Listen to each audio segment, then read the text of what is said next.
এই যে ঠান্ডা সান্ডার মাংস। মরুভূমির এই অদ্ভুত দেখতে প্রাণীটা কি মুসলমানদের খাওয়া হালাল? আজ আমরা জানবো নবীজি সাল্লাল্লাহু আলাইহি ওয়াসাল্লাম কি বলেছিলেন যখন তার সামনে আনা হয়েছিল সান্ডার মাংস। সান্ডা আরবিতে যাকে বলে দব্য, এক ধরনের মরুভূমির তৃণভোজী সরীসৃপ। দেখতে অনেকটা আমাদের পরিচিত গুই সাপের মতো হলেও দুটোর মধ্যে আছে বেশ কিছু পার্থক্য। সান্ডা খায় ঘাস পাতা, মাঝে মাঝে গরমকালে পোকামাকড়। এদের শক্তিশালী লেজ আত্মরক্ষার জন্য ব্যবহৃত হয়। ইবনে আব্বাস রাদিয়াল্লাহু আনহু বর্ণনা করেন, নবীজি সাল্লাল্লাহু আলাইহি ওয়াসাল্লামের সামনে একবার ভুনা সান্ডা আনা হলে তিনি প্রথমে সেটি খেতে যাচ্ছিলেন, তখন তাকে জানানো হয় এটি দব্য। রাসূল সাল্লাল্লাহু আলাইহি ওয়াসাল্লাম তখন খাওয়া থেকে বিরত থাকেন।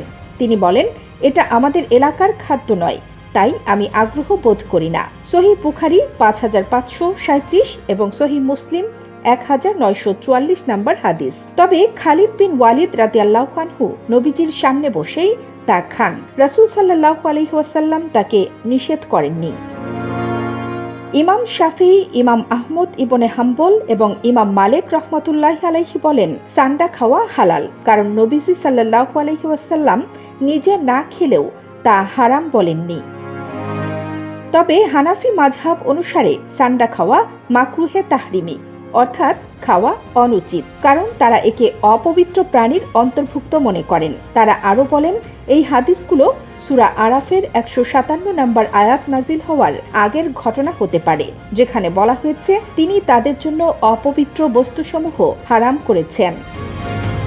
ফিকহ অনুযায়ী যদি তুমি শাফিঈ, হাম্বলি বা মালিকি মাযহাব অনুসরণ করো তাহলে এটা হালাল, কিন্তু হানাফি অনুসারীদের জন্য এটি খাওয়া অনুচিত, অর্থাৎ এটি নির্ভর করে তোমার ফিকহি মানহাজের উপর।